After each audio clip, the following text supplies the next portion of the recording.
જામનગર મહાનગરપાલિકાના સિટી એન્જિનિયરની કચેરીમાં જઈ એન્જિનિયરને પૂર્વ કોર્પોરેટર અને હાલના મહિલા કોર્પોરેટરના પતિએ જાનથી મારી નાખવાની ધમકી આપી। નોકરી કરવી હોય તો દર મહિને 1 લાખનો હપ્તો આપવો પડશે, નહીં તો એડવોકેટ હારૂન પલેજાનું ખૂન થયું તેમ ખૂન કરાવી એટ્રોસિટીના ખોટા કેસમાં ફસાવી દેવાની ધમકી આપી, જેથી સિટી એન્જિનિયરે સિટી એ ડિવિઝનમાં પોલીસ ફરિયાદ દાખલ કરાઈ, જેના આધારે પોલીસે ફરજમાં રૂકાવટ, ખંડણી અને ધમકીનો ગુનો નોંધી તપાસ શરૂ કરી। જો કે આ અંગે જામનગર શહેર કોંગ્રેસ પ્રમુખ દિગુભા જાડેજાને પૂછતા તેમણે કોંગ્રેસના કોર્પોરેટરનો બચાવ કરતા કહ્યું હતું,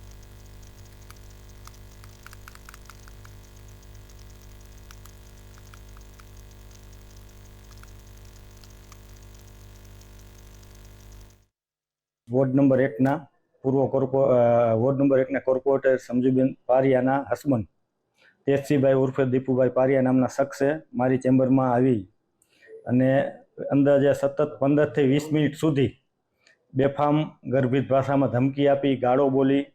તેમજ ઇમ્પેક્ટની એક ખોટી ફાઇલ કે 100% નવું બાંધકામ હતું એને ફરજિયાત તમે મંજૂર કરાવી દો એવી ઇલીગલ ફાઇલની મંજૂરી માટે અપેક્ષા અને કોડ વર્ડમાં પૈસાની માગણી કરવામાં આવેલ। પ્રેશર કરી અને દર મહિને 1 લાખ રૂપિયાની ખંડણી માગી, તેમજ જો આમ નહીં કરવામાં આવે તો વિવિધ કેસો કરી એના પર કાયદેસરની કાર્યવાહી કરીને ફસાવી દેવામાં આવશે એ બાબતને એમના ધમકી આપવામાં આવેલી છે। તેમજ જાનથી મારી નાખવાની ધમકી પણ આપવામાં આવી છે। તેમની સાથે ગાળી ગલોચ અને વાણી વિલાસ કરવામાં આવેલો છે, એમનો કાટલો જાળીને તેમને હળદૂત કરવામાં આવેલા છે। તો આ બાબતની ફરિયાદ જામનગર સિટી એ ડિવિઝન પોલીસ સ્ટેશનમાં દાખલ થઈ છે, જેમાં આઈપીસી 387, 332, 504 અને 506(2) મુજબની ગુનો દાખલ થયો છે।